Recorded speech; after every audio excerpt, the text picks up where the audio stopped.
and the teachings of the Pistis Sophia are the instruction manual for this ceremony. The mysteries Jesus imparts to his disciples are not mere parables. They are energetic activations. Every word, every symbol, every narrative about Sophia's journey is designed to awaken the dormant light particle within the listener. The Pistis Sophia is, at its core, an initiatory text. When Jesus speaks of the mysteries of the light, he is describing rituals and knowledge that restructure the soul, allowing it to break free from the bonds of the archons and of fate.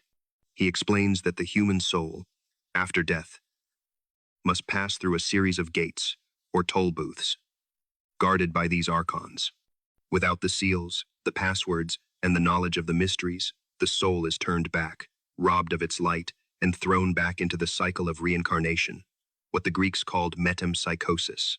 Have you ever felt stuck in repetitive patterns in your life, as if you are reliving the same challenges over and over?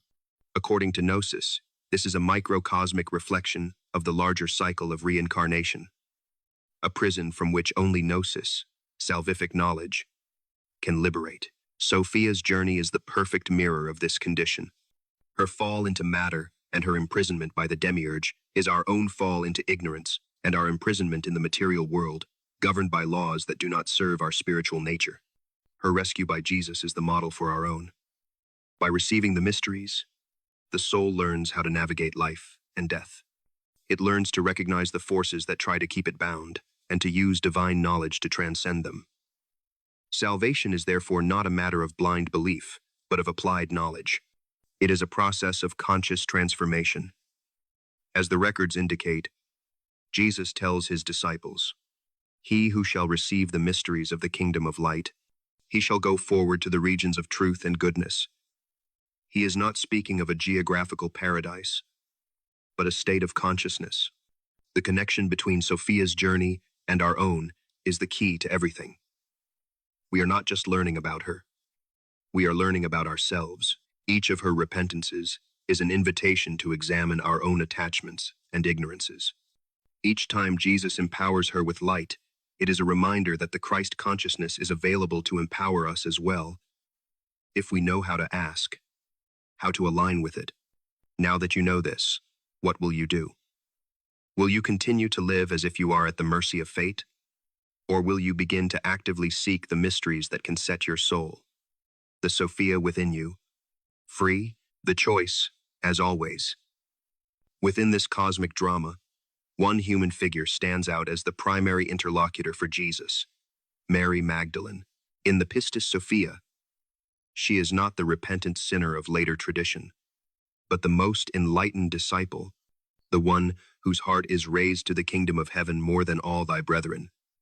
She asks Jesus more questions than all the other disciples combined, demonstrating a profound, intuitive grasp of the mysteries of Sophia. Why does Mary Magdalene hold such a central place? Because she represents the human soul itself in its most awake and yearning state. She is the personification of the earthly Sophia, the part of us that, having tasted darkness, now seeks the light with an unshakable passion. While the male disciples, like Peter, often represent logic and structure, and at times grow irritated with Mary's prominence, she embodies intuition, the wisdom of the heart, Gnosis itself in action. Her interaction with Jesus is a model dialogue between the seeking human soul and the revealing divine logos. Every question she asks is a question our own soul longs to ask. When Jesus praises Mary, saying, "Blessed art thou, Mary, for I will make thee perfect in all the mysteries of the height," he is, in effect, speaking to the spark of Sophia within each of us. He is telling us that the part of us that questions, that seeks, that yearns for more than the material world can offer, is the most blessed part of our existence. It is our inner guide to liberation. The records indicate a tension between Peter and Mary Magdalene in the text, which reflects the larger historical conflict between the exoteric church, based on authority and structure, represented by Peter, and the esoteric tradition, based on direct experience and inner knowledge, represented by Mary. By consistently validating Mary over Peter's objections, Jesus makes it clear which path leads to the higher mysteries. It is not the path of blind obedience to external authority, but the path of inner inquiry and direct communion with the divine. Mary Magdalene understood Sophia because, in a way, she was Sophia. She had lived the fall through her own human experience and sought redemption with the same intensity as the cosmic bride's laments. She shows us that the key to understanding the mysteries is not pure intellect, but a heart set ablaze with the desire for truth, a mind that is not afraid to ask, and a soul that is willing to receive the answers, no matter how shocking they may be. How many other truths have been erased from history simply because they were transmitted through female voices that later authority did not want to hear? Mary Magdalene's prominence in the Pistis Sophia is not a detail. It is a declaration. It is the statement that the path to wisdom requires the integration of the feminine, of intuition, and of the heart.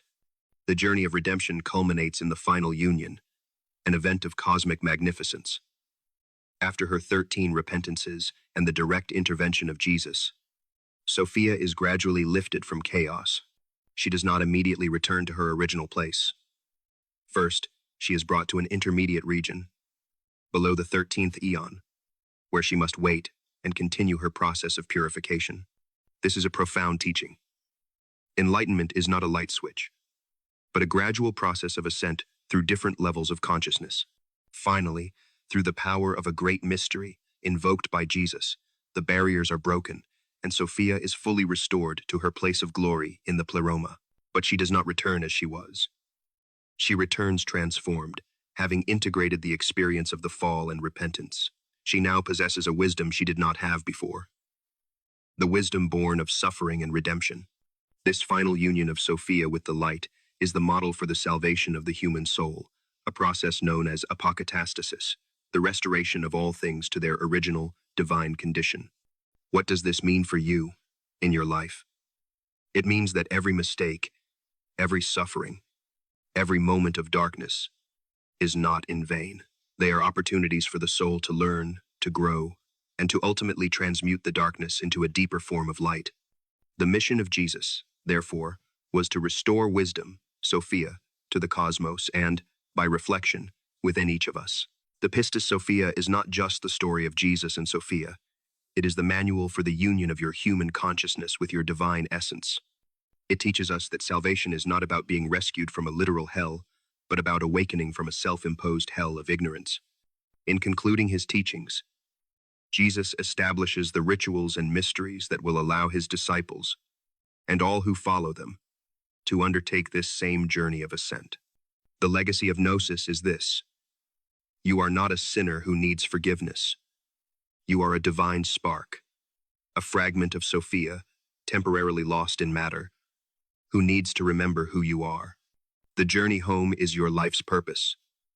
And now, a final question echoes through the ages. Has the Sophia within you heard this call? Your journey of repentance and ascent begins now. If you seek to unlock the mysteries that were hidden and continue this journey of awakening, subscribe to Omniscient, because the truth can no longer be contained.